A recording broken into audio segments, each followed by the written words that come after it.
আজকে আবার সেদিনের মতো বড় একটা ভোটকা লেদা পোকা তুলে নিবে।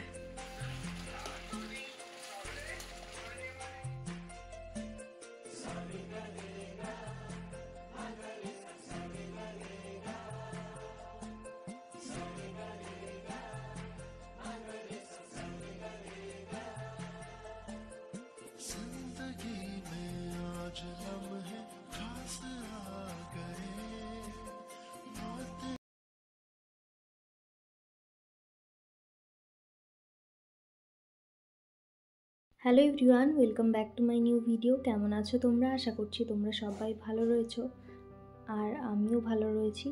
এখন বাজছে সকাল 7:30 আর আজকের ভিডিওটা আমি এখন থেকেই শুরু করছি।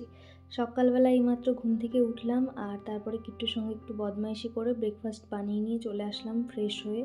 তারপরে ব্রেকফাস্ট করে দুইজন মিলে ও গেল ডিউটি আর আমি আমার কাজ সারছি। প্রত্যেক দিনে যেটা আমার প্রধান কাজ সেইটা হচ্ছে এই বেডটাকে গোছানো, মানে আমার কোয়ার্টারে যে বিছানাটা রয়েছে সেইটাকে গোছানো। আমি একটা জিনিস খেয়াল করেছি, যদি সকাল থেকে কোনো কাজ নাও করি আর এই ঘরটাকে গুছিয়ে রাখি আর কি, মানে এই বিছানাটাকে আর কি, তাহলে ঘরটা বেশ সুন্দর লাগে।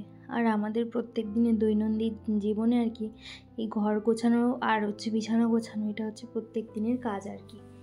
আর তাছাড়াও তো মানে অনেক কিছুই কাজ থাকে যেগুলো আমাদের হাউসওয়াইফদের করতে হয়। হাউসওয়াইফ মানে শুধু বেকার নয়, হাউসওয়াইফদেরও অনেক কাজ থাকে। সকাল থেকে মানে ঘর গোছানো, রান্নাবান্না করা, সবাইকে খেতে দেওয়া, তারপরে আবার কাজবাজ করা, সারাদিনটা আমাদের কাজের মধ্যেই কাটে। হ্যাঁ, আমি একজন হাউসওয়াইফ আর আমি তাতে খুব প্রাউড ফিল করি, কারণ আমি মনে করি সংসারটা সামলাতে গেলেও না অনেক কষ্ট, অনেক পরিশ্রম করতে হয়। আমি একলা রয়েছি, শ্বশুরবাড়িতে যখন থাকি তখন সবাই মিলে সমস্ত কাজ করে নিই, কিন্তু তাও আমি যেহেতু ওই বাড়ির বউ, তো আমি যখন থাকি না ওইখানে তখন আমি বেশিরভাগ কাজ আমি নিজেই করে নিই। কারণ আসলে আমি বাপের বাড়িও দেখি না আর শ্বশুর বাড়িও দেখি না, আমি প্রত্যেক দিন নিজের কাজটা নিজেই করতে ভালোবাসি।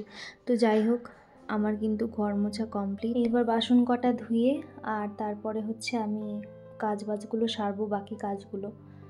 তো প্রথমে ভাবলাম যে এক কাজ করি, রান্নাটা বসিয়ে ফেলি। তো সেই জন্য আর কি কিচেনটাকে ভালো করে পরিষ্কার করে নিয়ে, আর আজকে বানাচ্ছি হচ্ছে শিমলা মির্চ আর মানে ক্যাপসিকাম। আসলে এখানে থেকে থেকে না হিন্দি কথাটাই বেশি চলে আসে, কারণ আমরা তো বাংলা খুব কমই বলি, ঘরে থাকলেই শুধু বাংলা বলি, বাইরে বেরোলে সব হিন্দিতেই কথা বলা হয়। তো যাই হোক, আমি এখানে ক্যাপসিকাম আর টমেটো দিয়ে তরকারি করছি একটা, মানে পনিরের সবজি বানাচ্ছি আর কি, মটর দিয়ে ক্যাপসিকাম দিয়ে। আর আমার ঘরে হলুদ বাড়ন্ত আজকে। তোমাদের দাদা হলুদ এনেছে, কিন্তু ভুল করে কি করেছে বলো তো, ও যেই ব্যাগটা নিয়ে ডিউটি যায় সেই ডিউটিতেই মানে ডিউটি দেওয়ার ব্যাগটাতেই আর কি রয়ে গিয়েছে। তো কী আর করা যাবে, আজকে হলুদ ছাড়াই তরকারি বানিয়েছি। যদিও মানে কোনো টেস্টে কম্প্রোমাইজ হয়নি, কিন্তু হলুদ যেহেতু দিইনি ওই জন্য কালারটা একটু অন্যরকম লাগছে। আর আজকে পনির বানানোর কারণটা তোমাদের একটু বলি। আসলে যেটা হয়েছে, আমার ঘরে যেহেতু কেউ দুধ খায় না, না তোমাদের দাদা খায় না আমি খাই, তো সেই জন্যে দুধ অনেক জমা হয়ে গিয়েছিল হাঁড়িতে, শুধু গরম করেই যাচ্ছে। তো ভাবলাম আজকে পনিরের সবজি বানিয়ে নিই, কারণ পনিরটা আমারও খুব ভালো লাগে আর ওরও খুব ভালো লাগে। তো আমার হাতে একটা একটু আগে যে তোমরা যে ফুলদানি মতো আর কি, সবুজ গাছ বলে ওটাকে, ফুলদানি তো বলা চলে না, যেটা দেখলে ওইটা কিন্তু আমার অনেক স্বাদ করে কিনেছিলাম আমি যখন প্রথম কোয়ার্টারে আসি। কিন্তু দেখো আজকে আমাকে একটা একটা করে সব মানে গুছিয়ে ফেলতে হচ্ছে, কারণ হাতে যেহেতু আর গুনাগুনতি কটা দিন, কবে বাড়ি যাচ্ছি সেটাও তোমরা জানতে পারবে। আর আমি তো এখন প্রত্যেক দিন 7টার সময় ডেলি ব্লগ দিই, তোমরা সবই দেখতে পারবে, জানতে পারবে। আর সব থেকে কষ্টের খবর হচ্ছে যে আমি কোয়ার্টার ছেড়ে যাচ্ছি। এর থেকে কষ্টের খবর আর আমার কাছে কি হতে পারে।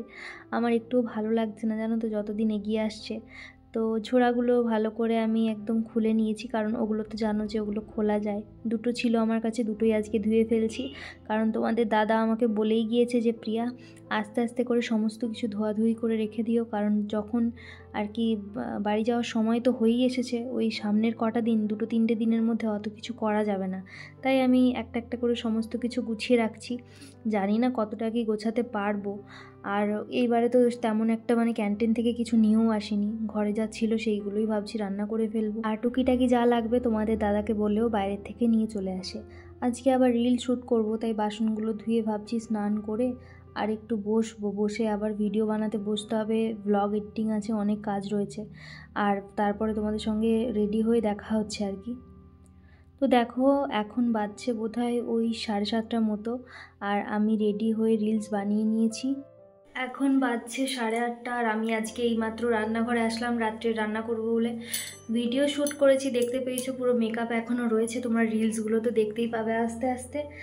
আর এদিকে আমি এখন চিকেন বানাচ্ছি। আজকে যেহেতু সানডে, আমাদের ঘরে চিকেন হবেই হবে, তো সেই জন্য চিকেনটা বানাচ্ছি। আর কি ঠান্ডা লাগছে, লাইট ছিল না, ব্লোয়ারের সামনে বসিও নি। তো চলো চিকেনটা রান্না করছি, তোমরা ভিডিওটা কন্টিনিউ দেখতে থাকো। আর দেখো একটা জিনিস দেখো, বাসন ধোয়া আর কি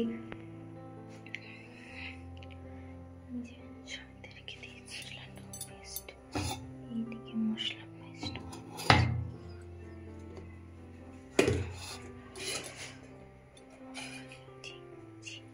যতই তাড়াতাড়ি করার চেষ্টা করি সেই দেরি হয়েই যায় রিলস ভিডিও বানালে। আসলে আমি তো এখানে সমস্ত কিছু একলা সামলাচ্ছি, তো সেই জন্য আর কি আমি সব কিছু সামলেও ভিডিও দিচ্ছি। অনেকে তোমরা বলো যে ঘরে বসে কি করা যায়, আমি তোমাদের একটা অ্যাডভাইস দিই, ঘরে বসে তোমরা ভিডিও করো না, সবসময় কেন টাকার কথা ভাবো? টাকা পেতেই হবে তার তো কোনো মানে নেই, তাই না? টাকা ছাড়াও দুনিয়ায় নিজের ভালো থাকাটাকে খুঁজে নাও। তোমাদের যদি মানে যেটা ভালো লাগে আর কি তোমরা সেটাই করো। আমার যেমন আঁকতে ভালো লাগে, গান করতে ভালো লাগে, নাচতে ভালো লাগে, আমার যখন যা ভালো লাগে তাই করি আমি। আর ভিডিও করাটা এখন তো আমার একটা মানে ভালো লাগা, ভালোবাসা দুটোই বলতে পারো, যেটা আমি কখনোই ছাড়তে চাই না। যতদিন আমি পারবো ভিডিও করে যাব। যাই হোক, সেই সমস্ত কথা ছাড়ো। দেখো চিকেনটা যেভাবে সবাই বসায় আমি ওইভাবেই বসিয়ে দিলাম, কিন্তু আমি সমস্ত কিছু বাটা মশলা ব্যবহার করেছি। এর মধ্যে শুধু হলুদ গুঁড়ো, লঙ্কা গুঁড়ো আর ধনে গুঁড়োটা যে গুঁড়ো আছে, বাকি সব বাটা মশলা। তো যাই হোক, মেকআপটা তো তোলার সময় পাইনি কারণ রান্নার চক্করে, তো এখন মেকআপটাকে তুলছি ভালো করে সাবান দিয়ে। আর মেকআপটা তোলার পরে মুখটা না অনেকটা ফ্রেশ ফিল হয়। আর প্রত্যেক দিন যেহেতু মেকআপ করি আমি, তো সেই জন্যে আমার স্কিনটাকে ভালো রাখার জন্যেও কিন্তু আমি মেকআপটাকে বেশিক্ষণ রাখি না। আর আমি যেহেতু মেকআপ শিখেছি, তো সেই জন্যে আমি জানি যে মেকআপ করার আগে কী কী করতে হয়, মেকআপ মানে করার পরে কী কী করতে হয়, সবই আমার জানা রয়েছে। কিন্তু আমার না লেন্স পরে ভিডিও বানানোর খুব ইচ্ছা। দেখা যাক, একটা লেন্স নেব ভাবছি, তোমাদেরকে দেখাবো। তো যাই হোক, চলো সেই সমস্ত কথা ছাড়ি। দেখো আমার কিন্তু চিকেন রান্না মোটামুটি হয়েই এসেছে। এবার শুধু আলুগুলো একটু সিদ্ধ হয়ে গেলেই উপর থেকে একটু ধনেপাতা আর গরম মশলা ছড়িয়ে নামিয়ে দেব। তোমাদের দাদা তো আমার হাতের চিকেন খুবই পছন্দ করে, আর আমারও না নিজের হাতের চিকেন খেতে বেশি ভালো লাগে, সত্যি কথা বলছি। আর আজকে চিকেনের সাথে আমাদের খাওয়া দাওয়া হবে রুটি, তো সেই জন্য 6টা রুটি বানাচ্ছি। যদিও আমরা জানি যে আজকে 4টেই খাওয়া হবে, কারণ আমি ওই 1:30টার মতো খাবো, তোমাদের দাদা ওই 2:30টা, এর বেশি আর কিচ্ছু না। তো তারপরে যে 2টো রুটি থাকে সেটা আমি সকালবেলা একটা খেয়ে আর একটা গরুকে দিয়ে দিই, কারণ এইখানে তো সারাক্ষণ পাল পাল গরু ঘোরে আর কি। আসলে মানে সেই জন্যই আর কি নষ্ট হয় না কিছু, রুটি হোক, যেহেতু মাছ মাংস ওদেরকে দেওয়া যায় না তাই আমরা খেয়ে ফেলি। মাছ মাংস কখনো নষ্ট হয়নি, মাছ মাংস ডিম এগুলো নষ্ট হয়নি। কিন্তু এই একটা করে রুটি আমি সত্যি কথা বলতে এখন 1-2টো করে রুটি এক্সট্রা বানাই গরুকে দেওয়ার জন্য, আমার না খুব ভালো লাগে ওদেরকে দিতে। আর আমার যেহেতু কিট্টু ঘাস ছাড়া আর অন্য কিছু ওর জন্য হেলদি ফুড নয়, তো সেই জন্য ওকে অন্য কিছু দিই না, আমি শুধু ওকে ঘাস দিই, ওর ট্রিটস দিই আর একটু ফল, গাজর, ব্যাস। কারণ যদি আমি ওকে বেশি কিছু দিয়ে দিই ওর হেলথের পক্ষে সেটা খারাপ হবে। আমি একবার দিয়ে দেখেছিলাম, একটু বেশি গাজর দিয়ে দিয়েছিলাম, তার যে কী পেটে গ্যাস হয়ে গিয়েছে। তারপর রীতিমতো তো আমার টেনশন হচ্ছে, কারণ ও পটি কিচ্ছু করছিল না। দিয়ে আমি আবার কি করলাম বলো তো, ওই ইউটিউবে দেখলাম, ইউটিউবে দেখে আবার আদা রসুন পেস্ট করে খাওয়ালাম, মানে পেস্ট করে বলতে কি রসটা বের করে আদা রসুনের, তো তবে আবার সে ভালো হয়। তো দেখো ওইদিকে আমার রুটিবেলাও কমপ্লিট, আর এদিকে চিকেনটাও হয়ে গিয়েছে। এবার নামিয়ে নেব চিকেনটাকে, তারপর রুটি কটা সেঁকে নেব। আমার না একটা জিনিস আমি খেয়াল করেছি, আমি যেই দিনই একসঙ্গে 4টে রুটি সেঁকতে যাই সেই দিন একটা রুটি খুন্তির সঙ্গে লেগে ফুটো হয়ে যায়, সেটা আর ফোলে না, সেটা আমি খাই, তোমাদের দাদাকে দিই না। আর এই যে ফুলকো ফুলকো রুটি দেখতে পাচ্ছ, এইগুলো সব তোমার দাদাকে দিই। ও যদিও জানে না, ও জানলে এটা উল্টো করে দেবে, নিজে চিমসানোগুলো খাবে আর আমাকে ফুলকো ফুলকোগুলো দেবে। আর রুটিগুলো যখন ফোলে না বেশ সুন্দর লাগে। রুটিগুলো হয়ে গিয়েছে, এবারে যাব খেতে দুইজন মিলে। আবার খেয়ে দিয়ে অনেক কাজ রয়েছে, তোমাদের সঙ্গে সবটাই শেয়ার করছি। তো দেখো আজকে চিকেনটা কেমন হয়েছে দেখতে অবশ্যই কিন্তু বলো। খেতে তো দুর্দান্ত হয়েছে, কিন্তু দেখতে কেমন হয়েছে অবশ্যই বলো। এই যে 4 টুকরো পেঁয়াজ, আর এইদিকে আমি যখনই খাবার নিয়ে আসি আমার মেয়েটা চলে আসে, ওর তো খাওয়া চলবে না বলো, তাই ওকে দিতে পারি না, ওকে বারবার সরিয়ে দিতে হয়। তাই আমি কি করি বলো তো, যখন আমরা খাওয়ার খাই ওকে 4টি প্লেটস দিয়ে দিই আর কি। তারপরে খাওয়া দাওয়া করে আর তোমাদের দাদা দেখো ওকে রেখে দিল। এখন আমরা যাচ্ছি ঘাস তুলতে কিট্টুর জন্য। রাত হয়ে গিয়েছে এখন অনেকটাই রাত হয়ে গিয়েছে। আর আমরা এখন যাচ্ছি ঘাস তুলতে, কারণ কিট্টু নইলে সারা রাতটা কিছু খেতে পারবে না।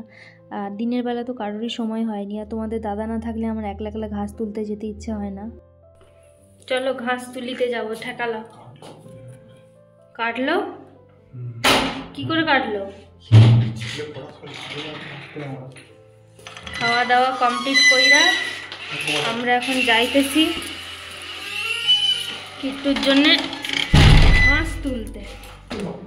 তাতে তুমি কি কানা? এখানে লাইট আরে বাপ রে, কি স্লিপ রে। লেদা পোকা তুলো নি আজকে আবার? সেদিনের মতো বড় একটা ভটকা লেদা পোকা তুলে নিবে না? কি গো, কিসের প্যাকেট এটা?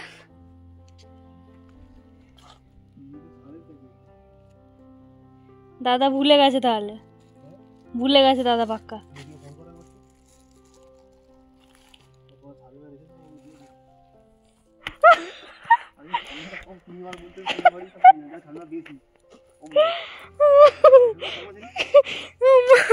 তিনবার তুমি ভুলটালে। হ্যাঁ আজকে তোমার উপর দিয়ে ফাড়া যাচ্ছে, ফাড়া।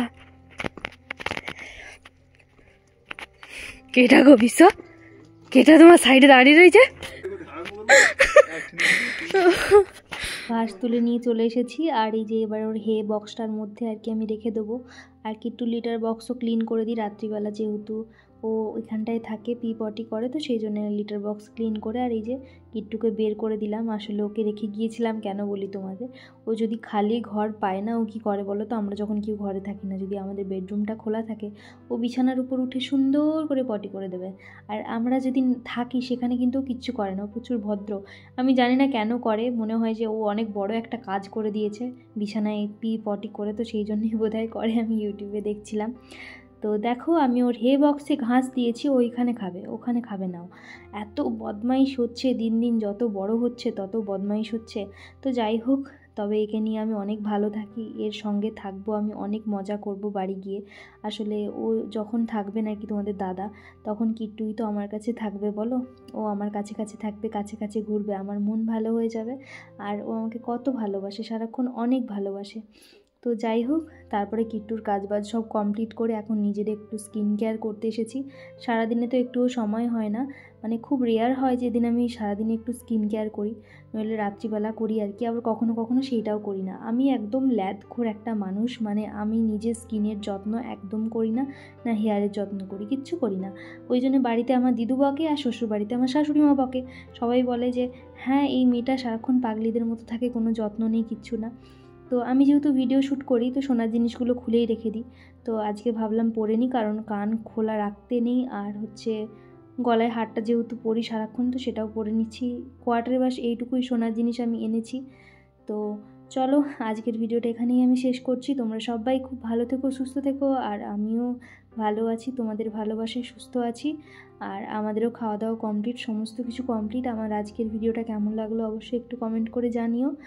আর সত্যি কথা বলতে, কানের আর হার পরলে মেয়েদের মুখটা সত্যিই পাল্টে যায়। দেখো আমার মুখটা এখন, আমি বুঝতে পারছি যে কতটা চেঞ্জ লাগছে। আর সব থেকে বেশি পাল্টায় কখন জানো? যখন একটু সিঁদুর পরি শ্যাম্পু করে এসে।